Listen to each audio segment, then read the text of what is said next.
lumbar spine.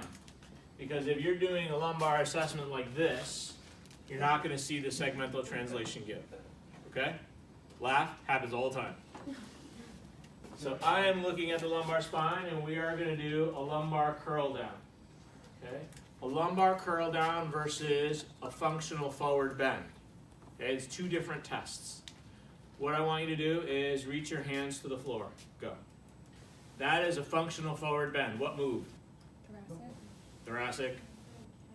What else? Hips. What else? Lumbar, yes.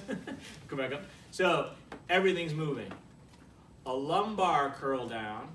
I'm going to place my hand on your sacrum. This is your sacrum. I want you to keep the sacrum here, and I want you to just curl starting from about here, and you're bending through your low back, and that's about it. That's a lumbar curl. Come back up. Okay?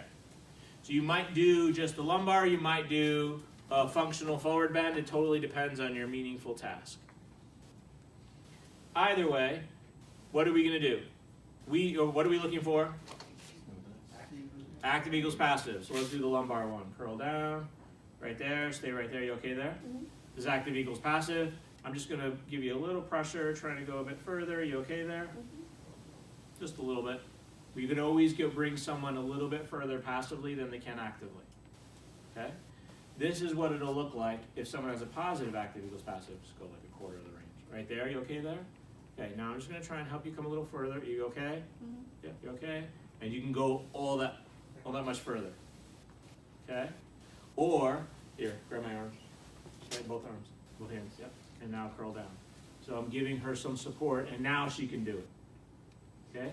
This is a very common pattern because erector spinae guarding is common post low back injury.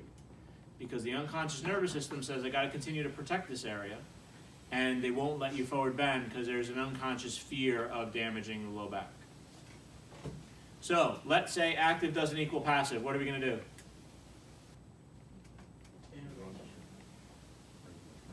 We're doing functional testing. So we are in column 2. Our functional test is a lumbar curl down. We just saw that active doesn't equal passive. What do we do? Apply external stabilization. Where? So we can do it at the lumbar spine. Now we can't reach in there, so I'm not going to reach through your whole abdomen. But what I'm going to do is I'm going to give a little cue. I'm going to say, okay, this is your lumbar spine. I'm going to push on your abdomen here, okay? I want you to imagine I'm just reaching through your abdomen, and I'm just giving you a little bit of support here. You okay? I bring my hands closer together. I give a little lift, and now curl down. And dance with the joint. Okay? So what I'm doing is I am cinching in just by doing that compression. I'm actually giving some compression indirectly through the abdominal contents to the lumbar spine, but I'm also triggering the response of the inner core. So as I do that, I'm simulating a core sitting action. It helps them to engage it, and then I see if that improves. That's my lumbar external stabilization. Okay, what's next? Oh yes, if that was helpful, I would do a cue, but let's move on to the next external stabilization. We'll come back for cueing. Pelvis, how do we do this? That's cueing. Hug and lift. So I'm placing my hands along the iliac crest. My thumbs are on just the lateral portion of the PSIS.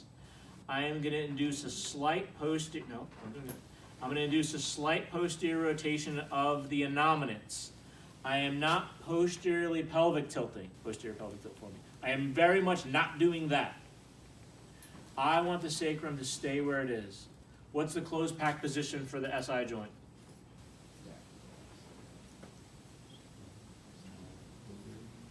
What does the sacrum need to do to lock in the SI joint?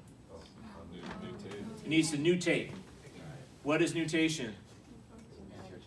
Anterior motion of the sacrum. So I'm not going to push on the sacrum. So instead, what I'm going to do is I'm going to roll the innominate posteriorly into the sacrum. Okay? So it's not a posterior pelvic tilt, or else the sacrum is not nutated. If anything, it's probably counter-nutated. So instead, what I'm doing is I'm providing a little compression through my thumbs, posteriorly rotating the innominates, and pressing into the sacrum. I just locked in the SI joints. Okay? You okay with that pressure? Yep. Okay, and now start to curl down. Oh yeah, your body likes that. Yeah. Come back up. Okay? So what did I just do? I did external stabilization to where? The pelvis, and we will say the lumbopelvis. And looked if there was a change. In this case, there was a change. So if active didn't equal passive, all of a sudden active equals passive. What is my clinical reasoning? No, what is my clinical reasoning at this point? Stabilization helped. Okay? So enhancing lumbopelvic stabilization helped the movement. Okay? So already I know that. Now my follow-up would be cueing so I can see if maybe I can go on a motor control pathway in order to enhance this. But I know that if I enhance the lumbopelvic stabilization, it helps her movement. If she responded really, really well here, then lumbar stabilization helped her movement. A lot of crossover, but there are subtle differences. We'll just leave it at that. Okay? What's next? Hip. How do I do? Yes. So we're going to do all the external stabs and we'll come back to the cues. I'm sorry, can you just Yep. go back one more time? For Sure. the pelvis, you're gonna go hands on innominate, posteriorly rotate them to nutate the sacrum. Yeah, it's a relative nutation. So I am posteriorly rotating the innominate and compressing the PSISs to stabilize the SI joint into the sacrum. I should have a slide that explains it. Oh, okay. No, but it's good to write it down in case I missed anything. That's how I do the lumbopelvic stabilization. When I did the hands on the lumbar spine, shoot for about L3. After you go through MS2, you can actually go to different segments. I'm going to go just below the belly button, and I'm going to say, just feel how I'm bringing my hands closer together. Nice. It enhances the inner core. That's the lumbar stabilization. Okay? I now go to the hip. How do I do hip stabilization? Good. So, what do I say to the patient? Okay. So what I'm going to do is I'm going to try and provide some stability to the hip to see if that improves your motion, which means I got to put my hand on your sit bone so you can sit into it. Are you okay with that? My other hand's just going to be in the front of the hip to give you a little pressure. Good? Okay. So I come in here, I find the femoral head, and then I go at the sit bone, and then I do a little hug and lift, and I say, just soften the knees, sit your sit bones into my hand. Good. So I'm not doing a cue here. I'm just helping her help me do the external stabilization. Now go ahead and curl down. Oh, that was pretty good too. Come back up. Felt weird though. Oh, it felt weird though. Yeah, Okay. weird. So My hips moved. ah, interesting. Okay. So the movement improved, but it felt weird on the patient. When I did it at the lumbopelvic area, Angie liked it a lot. Okay. So that weighs into your clinical reasoning. But then we can check the other side. And you can go all the way down the chain, but for right now we're going to stick with lumbar, pelvis, and hip.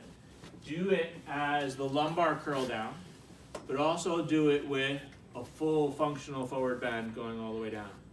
There are more elements. The hip moves, the hamstrings lengthen, so it goes beyond just the erector spinae. You wouldn't do thoracic or joint above? You could. You absolutely could. For this point in the game, we're just going to stick with lumbar, pelvic, hip, and then down the kinetic chain. If on capstone you get a lower quadrant, that's where you can focus it. Okay? So you don't have to do thoracic for the lower quadrant right now. And then for the upper quadrant, you'll basically do thoracic, cervical, scat, that way. After you get through MS2, you will see that thoracic stacking can help the foot. Okay? Yeah, I know. All right, so practice forward bend and lumbar curl.